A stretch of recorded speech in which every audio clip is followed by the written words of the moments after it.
Les amis, bonjour à toutes et à tous, j'espère que vous allez bien. On est au Salon du 2 roues de Lyon 2025, ça y est, j'ai attendu cet événement pendant des mois et je suis sûr que vous aussi. Et aujourd'hui, on va commencer la visite, non pas par Kawasaki comme c'est traditionnellement le cas, mais par nos amis de chez BMW, tout simplement parce que j'ai été invité en avant-première par BMW pour aller découvrir leur stand. Il n'y a encore personne dans le salon, donc on va faire un petit tour. Cette année, et pourtant pour cette édition plutôt, j'ai changé un petit peu les paramètres. Donc là, on est en 4K à 50 images par seconde, donc normalement vous aurez une meilleure qualité. Et surtout, je suis en linéaire, ce qui veut dire qu'il y aura moins ce côté déformation. Vous m'aviez fait les retours, donc j'ai vraiment essayé de faire au maximum du maximum. Et du coup, petit message aussi pour nos amis à l'international, puisque la chaîne existe maintenant dans plusieurs langues, que ce soit l'espagnol, l'italien, l'anglais, le portugais, l'allemand. Eh bien écoutez, j'espère que vous profiterez de cette vidéo. On est sur un salon qui est extraordinaire, le salon du 2 roues de Lyon, hein. C'est le 3e plus grand événement de moto d'Europe. Si vous avez l'opportunité de venir un jour, n'hésitez pas, c'est super chouette. Et c'est parti, on y va, BMW. Alors, on est devant le stand, donc on va commencer par se faire un petit tour côté trail parce qu'il y a beaucoup de choses à voir, dont notamment ça, je sais que ça vous intéresse. Passons quand même en revue pour débuter la R1300 qui a été la moto la plus vendue de France en 2024. Il n'y avait pas de débat possible, je le savais de toute façon. 2023, ils avaient fait une petite pause, on va dire, avec la Hornet 750 qui avait pris un peu le lead. Mais là, on arrête de rigoler. Pour 2024, ils ont mis les points sur les i. Et donc, la 1300 GS qui avait fait beaucoup couler d'encre à cause de ce nouveau design, bien évidemment, ce phare Matrix. Et une moto qui a évolué sur son moteur, notamment, puisque là, le Boxer passe à 145 chevaux, 150 Nm de couple. C'est un monstre. Vous avez, bien évidemment, plusieurs types de variantes chez BMW. On a l'option 719, on a la Trophy, on a la Triple Black, il y en a beaucoup qui existent. Et on a au-dessus encore, pour les grands baroudeurs, les grands aventuriers, la GSA, qui est donc la version long cours avec ces deux énormes écopes. Moto que j'ai testé il y a quelques jours à peine et vraiment j'ai adoré. C'est une moto super chouette. Et je vais juste regarder, est-ce qu'on a ici peut-être... Regardez, ah non, là on a le petit levier, mais là, voilà, il est absent. Donc ça, cette moto, elle est dotée de la technologie ASA, le Automated Shift Assistant. Donc c'est la technologie de boîte de vitesse automatique de BMW, que vous pouvez être aussi en manuel.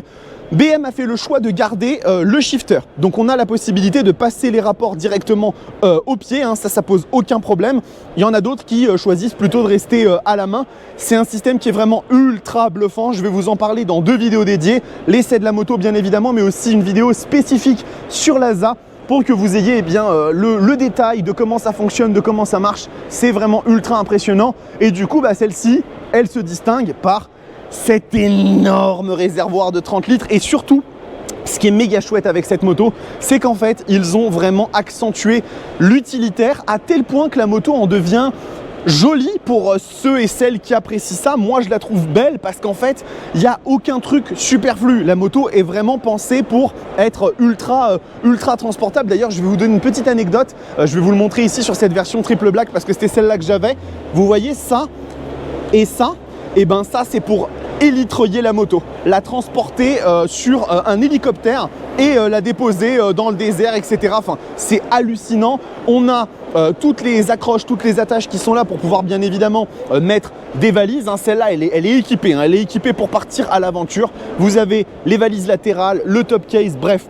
Tout est prêt, c'est incroyable. Même là, ici, on a des petits bagages. Et voilà, donc cette GSA, c'est vraiment un truc hyper important chez BMW. La 1300 GS, la GS en règle générale, c'est une moto qui représente un tiers des ventes.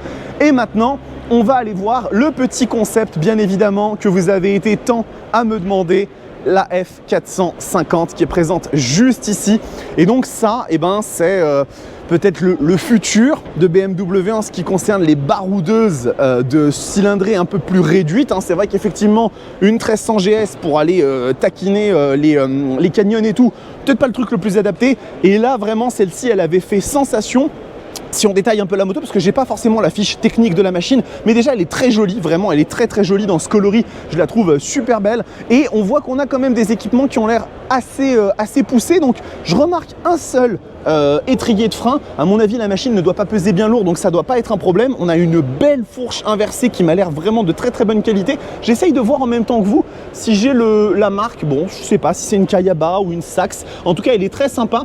On a de l'étrier Brembo, donc ça c'est super super bien. On voit bien que la machine elle est bien finie. Au niveau du moteur, on doit être sur du 450 cm3. Et puis regardez, petit écran connectivity, on ne sacrifie rien, on se fait plaisir chez BMW. Et donc, eh bien, cette 450 GS, je sais que vous avez été très très très nombreuses et nombreux à me la demander. Elle est là, elle est présente et à mon avis, elle va être annoncée dans peu de temps en version commerciale. Donc la voici, voilà, je voulais vous la montrer. On a aussi bien évidemment d'autres machines dans la gamme trail un petit peu plus routier, avec ici une F800. Très sympa aussi dans sa couleur noire. Et là, c'est belle. Alors là, ça c'est de la valise, c'est du Kangoo ça. C'est vraiment fait pour emporter beaucoup et emporter solide et emporter loin. Très très chouette. Les petites F900 GS, ça aussi ça marche bien chez BMW cette moto. Donc avec elle aussi ici, eh bien, les valises en aluminium qui donnent un côté un petit peu plus classe. Le petit écran, le support GPS sur lequel vous pouvez mettre des trucs un peu sympas que je vous ai déjà montré dans le passé. Et puis ici, regardez une autre F900 GS présentée, très sympa elle aussi dans son coloris. Donc maintenant, on a fait un peu l'aspect trail, on a fait un petit peu le côté utilitaire. Je vais vous montrer un petit peu le côté stylé maintenant. Même si je vois qu'il y a des journalistes qui sont en train de tourner, donc je ne vais pas les déranger. On ira à la fin. On va commencer par, du coup, la fin de la vidéo. Ce que je voulais vous montrer, bien évidemment, c'est ici, eh bien, tout l'aspect, on rigole pas. Tout l'aspect, on rigole pas. Donc là, vous êtes sur les très très grosses nouveautés, grosses cylindrées sportives de chez BMW. Bon, commençons par celle qui avait un petit peu défié la chronique et défrayé la chronique, surtout en 1900, mais moi je suis un vieux moi, en 2009, pardon, excusez-moi, j'en perds mes mots. Donc la S1000 RR, cette machine complètement folle, ici dans une version très jolie sur laquelle ils sont allés se faire plaisir avec des options. On a les petits leviers anodisés, on a les petites pièces en carbone qui recouvrent toute la machine, le lèche-boue, le cache-chaîne, vraiment très très sympa.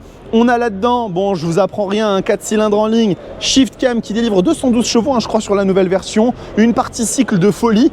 Suspension semi-active, important, un détail important, je vous expliquerai pourquoi juste après. Les étriers M, donc Nissin, c'est les étriers de la M1000 RR qui t'arrêtent de 300 à 0 en l'espace de 20 mètres, c'est un délire. Et très très belle couleur, j'aime beaucoup cette association de blanc, de bleu, de rouge, typiquement comme BMW sait le faire. Donc cette moto, elle est vraiment vraiment super chouette, j'ai hâte de vous tester le nouveau modèle 2025. Histoire de vous donner mes impressions. Et eh bien, il n'y a qu'une seule moto qui peut rendre une S1000 RR presque fade, c'est la M1000 RR. Et là, pour le coup, on est vraiment, vraiment, vraiment sur un truc de fou furieux. Et là, on s'éloigne beaucoup, beaucoup, beaucoup quand même de la moto de route. Vous le voyez, cette machine, elle a plutôt un objectif, quand vous la regardez comme ça de face, c'est exploser tous les chronos de la Terre. Regardez-moi les ailerons, comment BMW, ils ont forcé sur les ailerons à mort, à mort, à mort. On est vraiment, vraiment sur un truc de fou malade, tellement ils sont énormes. Bien évidemment, il y a du carbone de partout, de partout, de partout. Regardez, je vais vous la... Elle est magnifique, comme ça en noir avec ce coloris, elle est sublime. C'est un carbone mat qui lui va super bien. Regardez, il y en a à tous les étages. Bon, les pneus, c'est limite légal sur la route, on est d'accord. C'est vraiment du slick, presque compé.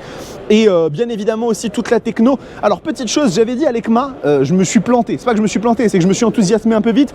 J'avais dit qu'en fait, la M1000 RR devenait de facto la moto la plus puissante, l'hyper sportive la plus puissante de série, parce que désormais le 4 cylindres sort 218 chevaux. Faut quand même s'accrocher pour tenir 218 chevaux, ça commence à faire vraiment beaucoup, beaucoup, beaucoup.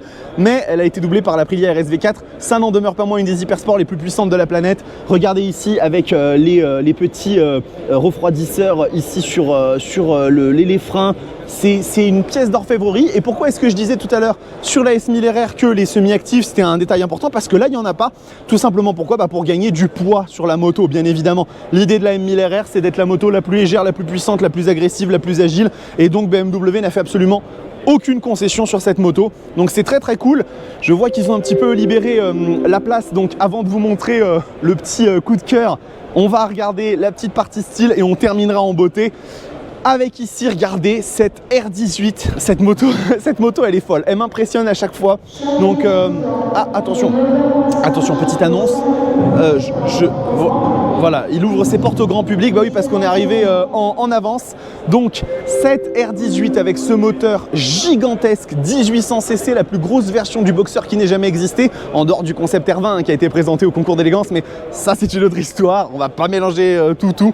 Elle est très très belle dans cette configuration, vraiment ce restylage est super joli. Il y a eu des petites modifs qui ont été faites, notamment au niveau de la taille des roues, il y a eu des petits changements. J'aimerais bien vous la tester un jour cette moto parce que vraiment elle est très très cool. Il y a ici aussi une R12 en édition Julie Wood qui est sublime, elle est vraiment magnifique. Ils nous ont expliqué qu'il y en avait eu 15 exemplaires, donc 10 pour la France, 5 pour la Belgique. Elle est vraiment très très belle la moto, cette configuration lui va vraiment à ravir. Et ils ont fait un petit truc très sympathique aussi, juste derrière, pour une R12 version un petit peu café racer, elle est à tomber. R12S, vraiment sublime, avec des cylindres qui sont chacun dans un code postal différent, c'est incroyable. Le petit compteur à aiguille, ça lui va super bien. Et vraiment une très belle configuration. C'est que de l'esthétique, mais franchement ça lui va super. Et pour terminer, parce que pourquoi pas, on a ici une K1600B, donc version bagger, qui est une moto un peu incroyable quand même, je me permets de le dire. Seule représentante du 6 cylindres en ligne dans l'industrie moto, le seul autre 6 cylindres qui existe, il est à plat et c'est la Goldwing. Et croyez-moi que si l'envie de faire des kilomètres est un peu la même, la façon comme on les fait n'est-elle pas du tout pareil, parce que la K1600, c'est vraiment une moto qui peut s'énerver très fort et qui a des aptitudes dynamiques qui sont exceptionnelles. C'est une machine qui est vraiment folle. Moi, quand je l'avais testée, j'avais adoré, j'avais la GTL et j'étais bluffé par l'agilité de la moto. Donc très sympa. Et avant qu'on aille du coup terminer le stand, il y a un petit truc là qui est très sympa. Prochainement en concession, R1300, mais je sais pas si vous avez vu, regardez, je me rapproche, vous voyez là, 3 petits points. Qu'est-ce que ça pourrait bien vouloir dire ça? Peut-être R1300 RT, qui sait? Donc ça c'est un petit teasing que BMW fait avec, regardez ici, c'est très rigolo ce qu'ils ont fait, un petit sneak peek à l'intérieur de l'histoire de BMW. Il y a écrit à découvrir bientôt, après plusieurs millions de kilomètres en compteur, découvrir bientôt le futur du moteur Boxer. Le futur du moteur Boxer, moi je crois le connaître et je pense qu'il est assez radieux, mais je sais pas, BMW m'ont jamais paru trop inquiets sur le moteur Boxer et je pense à raison. Et on va du coup terminer avec 4 machines. Donc d'abord, je voulais vous parler de la F900 XR, le nouveau modèle. Donc il y a des gens qui sont dessus, mais regardez, F900R, F900 XR. Donc BMW qui lance une nouvelle version de la F900R et XR avec en fait une shifter édition moins chère, donc vraiment moto accessible. J'avais testé la F900R et j'avais dit que c'est une moto qui est vraiment très intéressante, non pas forcément par les sensations incroyables qu'elle délivre, c'est une moto qui est peut-être un petit peu en retrait à ce niveau-là par rapport à des concurrentes qui sont un petit peu plus énervées, mais par contre c'est une moto extrêmement complète et une moto qui vous met bien. Une moto en termes de technologie, en termes d'équipement, en termes de confort, de polyvalence qui vous met très bien. J'adore cette couleur, je la trouve vraiment très jolie, donc vraiment super sympa. On a des gens du staff qui sont en train de s'occuper de la petite F900 XR et là regardez ici, on a S1000 et M1000 XR. Donc la S1000 XR, j'ai eu l'occasion de la tester il n'y a pas très longtemps, donc 170 chevaux. J'en étais presque venu à me demander mais pourquoi la M1000 XR existe avec cette moto, parce qu'elle est vraiment incroyablissime. C'est vraiment une machine qui est totalement folle. On reprend le moteur de la S1000R, 170 chevaux dans une partie cycle très équilibrée, plus de confort, un petit peu plus de capacité d'emport, plus de protection et une bécane vraiment dingue. Et on a quand même à côté, parce que excusez-moi, ça reste quand même le trail le plus puissant de la planète. Donc il y en a qui vont dire c'est pas un trail, bah dites-moi ce que c'est et puis on en discutera. M1000 XR. Et donc là par contre on met un moteur de S1000RR dans un trail, on met 201 chevaux là-dedans et je sais pas ce que ça donne. Me demandez pas, je sais pas ce que ça donne, c'est incroyable. Quand j'ai testé la moto, j'ai été impressionné par ce qu'un trail pouvait réaliser. Donc vraiment c'est fou. Avec toujours la techno à gogo, la petite bulle qu'on peut relever, on essaie de gagner un petit peu de poids sur la machine, pas de bulle électrique, et des aspects de confort. En fait finalement c'est une M1000RR mais en version confort. C'est incroyable, vraiment. M1000 XR c'est un hybride extrêmement étonnant mais vraiment qui marche très bien. Et du coup, c'est l'heure de terminer. C'est l'heure de terminer avec mes deux chouchoutes absolus, deux des motos que j'attends le plus pour 2025. Vraiment, j'avais eu une petite relation un peu amère, on va dire, avec la dernière version à cause de la tête de fourche. Et BMW m'ont entendu. Moi, spécifiquement, ils m'ont entendu, moi. Et donc, je vous présente, vous les connaissez déjà, vous les avez vus à l'ECMA, la nouvelle S1000R en version split face, donc avec cette nouvelle face avant qui est incroyable. Regardez-moi l'agressivité de cette tête de fourche. Franchement, je suis pas sûr et certain que j'aurais pu espérer mieux. Je suis pas sûr et certain que j'aurais pu espérer mieux sur cette machine avec le style sport, donc ce coloris qui est vraiment super joli, j'adore. Elle est pétillante, elle a un côté ultra agressif en vert et bleu comme ça. Ça lui va super bien. Le moteur qui a été du coup réaugmenté de puissance, on va dire, il était à 165 chevaux, on passe à 170 pour s'aligner avec la S1000XR, pardon. Toujours un équipement ultra pléthorique, très personnalisable avec des options qui peuvent aller très loin. Suspension semi-active, du freinage de fou, machine ultra intéressante. Le seul petit bémol, on va dire, c'est que moi sur la dernière génération de la S1000R, je la trouvais un peu creuse la moto. Je trouvais que dans les bas régimes, c'était pas forcément ultra enthousiasmant. Ils ont travaillé dessus, donc on verra ce que ça donne. Et pour conclure, bien évidemment, je vais vous montrer la toute nouvelle M1000R. Et alors là, bien évidemment, on a le split face, donc ça fait extrêmement plaisir, hein, c'est très sympathique. Et on a surtout la nouvelle couleur, donc le Arctic Silver Matte, je crois Aluminium Silver Matte. On dirait que la moto, elle est en argent, les amis. Elle est magnifique, en argenté comme ça, elle est folle. Avec bien évidemment le pack carbone qui va avec, ça donne un résultat qui est monstrueux. Et elle était, jusqu'à il y a encore quelques mois, le roadster le plus puissant du monde, 210 chevaux. C'est une dinguerie. Et étonnamment, grâce à une petite astuce qui s'appelle le Shift Cam, eh bien on a sur cette moto des accélérations qui sont beaucoup plus vigoureuses à bas régime que la S1000R, parce qu'on a ce changement de valve, de profil de cam, qui fait que eh bien cette machine, elle est vraiment ultra agressive, même dans les bas régimes. Donc c'est vraiment un délire la moto. Moi j'adore la M1000R, c'est une moto que je kiffe et j'ai hâte de pouvoir la retester, hein. Normalement BM vont faire les rodages de la moto sur le mois de mars, on va dire. Donc peut-être que dans le courant de mars, je pourrais vous la tester. En tout cas vraiment, c'est une moto folle et dans cette couleur là, bellissima, rien à dire. Je crois qu'on arrive à la fin de ce stand BMW pour le salon du 2 roues de Lyon.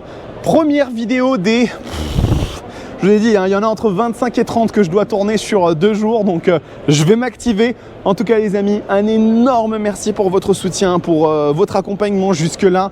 On va continuer d'avancer, hein, et il va y avoir un gros truc qui va être annoncé une fois que ce salon sera terminé.